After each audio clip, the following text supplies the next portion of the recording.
ডিমের একই রান্না না খেয়ে আপনারা এইভাবে একবার ডিম রান্না করে দেখতে পারেন।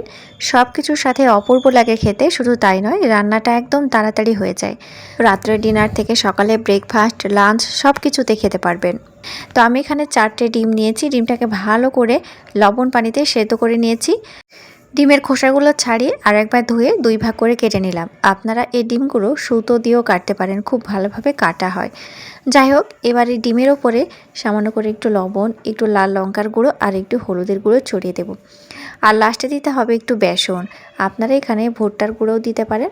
তো হালকা করে একটু বেসন দিলে কী হবে বলুন তো, ডিমের ভেতরে যে কুসুমটা আছে সেটা কখনোই বেরিয়ে যাবে না। আমরা যখন ফ্রাই করব তখন ফ্রাইটা খুব ভালো হবে আর ওপর থেকে একটু মুচমুচে ভাবও আসবে। চলুন এবার আমরা মূল রেসিপিতে যাই। তো 2 চা চামচ এখানে সরিষার তেল ভালোমতো গরম করে নিয়েছি। আর এখানে আমি কিছু মশলা নিয়েছি, যেমন পেঁয়াজ, রসুন, আদা আর একটি লাল টমেটো। আর এখানে আমি কিছুটা কাজু বাদাম দিয়ে দিলাম। আপনারা এখানে চারমগজও দিতে পারেন। ভালো করে তেলের উপরে মশলাগুলো আগে ফ্রাই করে নেবেন। নিরামিষ খেতে চাইলে পেঁয়াজ আর রসুনটা স্কিপ করে বাকি যে মশলাগুলো দিয়েছি সব মশলাগুলো আপনারা এইভাবে একই পদ্ধতিতে ফ্রাই করে নেবেন। তো মশলাগুলো ভালো করে ফ্রাই করা হয়ে গেছে, একটি পাত্রে উঠে নিয়েছি। আর এখানে আরেকটু ঘি দিয়ে দিলাম। আজকে রান্নাতে অবশ্যই একটু করে ঘি ব্যবহার করবেন, তাহলে খেতে আরও বেশি টেস্টি হবে। তো ভালো মতো কড়াইটা গরম হয়ে যাবে, তখন ডিমগুলো এক এক করে ছেড়ে দেব। রাত্রের ডিনারে আপনারা এই রান্নাটা খেতে পারেন, দুপুরে লাঞ্চে খেতে পারেন, ভাত, রুটি, পরোটা সব কিছুর সাথেই খেতে পারেন। আর রান্নাটা কিন্তু একদম চটজলদি হয়ে যায়।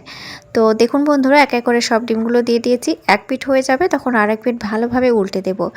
আর এখানে যে আমি বেসনটা বা ভুট্টার গুঁড়োটা দিয়েছিলাম, ওই জন্য ডিমগুলো খুব ভালোভাবে ফ্রাইও হবে। তো বন্ধুরা, যে যেখান থেকে আমার রেসিপিগুলো দেখছেন, অবশ্যই ভিডিওটি ভালো লাগলে চ্যানেলটি সাবস্ক্রাইব করে দিবেন আর সাথে অবশ্যই আমাকে কমেন্ট করবেন। দেখুন হালকা একটু কালার ধরে গেছে, এবার আমি উল্টে দিচ্ছি। 2 দিকটা একটু কড়া করে ভাজবেন, তাহলে কুসুমটা বেরিয়ে আসবে না আর খেতেও ভালো লাগবে। তো আমাদের সব ডিমগুলো ভাজা হয়ে গেছে। চলুন এবার আমরা মশলাটা রেডি করে নিই। তো মশলার জন্য যে আমি মশলাগুলো ভেজে রেখেছিলাম, হালকা একটু পানি দিয়ে বেটে নেব। আর কিচ্ছু এখানে লাগবে না। আর এখানে পানির ভাগটা অবশ্যই আপনারা অল্প দেবেন। এবার কড়াইতে আমি আরেকটু ঘি দিয়ে দিয়েছি। আজকে রান্না ঘি এবং সরিষার তেলের ওপরে আমি আধা আধি করে করছি। আপনারা শুধু ঘিয়ের ওপরে বা বাটারের উপরেও করতে পারেন। তো এবার ঘিটা ভালো মতো গরম হয়ে গেলে কিছুটা গরম মশলা গোটা দিয়ে দিলাম আর বেটে রাখা মশলাটা দিয়ে দিলাম। রান্নাঘরে থাকা বেশি কিছু মশলা এখানে অ্যাড করব, যেমন জিরা গুঁড়ো, ধনিয়া গুঁড়ো, লাল লঙ্কা গুঁড়ো আর স্বাদ মতো লবণ। হলুদটা এখানে অপশনাল রইল। যদি আপনারা হলুদটা ব্যবহার না করতে চান তাহলে না করতে পারেন, আবার অল্প করেও দিতে পারেন।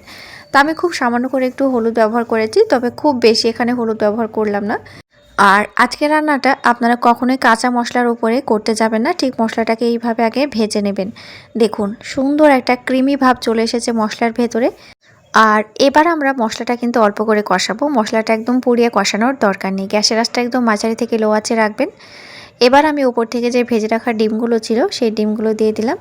ডিমগুলো দেওয়ার পরে হালকা করে আপনারা একটু পানি দিয়ে দিতে পারেন, আবার ঢাকা দিয়ে 5 মিনিটের জন্য ভালোভাবে রান্নাও করে নিতে পারেন। সেটা আপনাদের পছন্দের উপর নির্ভর করবে, তবে গ্রেভিটা অবশ্যই আপনারা গামাখা রাখবেন। একই রকম ডিমের রান্না খেয়ে যখন বিরক্ত হয়ে যাবেন, আজকে রান্নাটি অবশ্যই একবার ট্রাই করবেন। আমি কথা দিচ্ছি আপনাদের সকলের খেতে ভালো লাগবে। তাহলে ফিরে আসছি নেক্সট এপিসোডে। Thank you.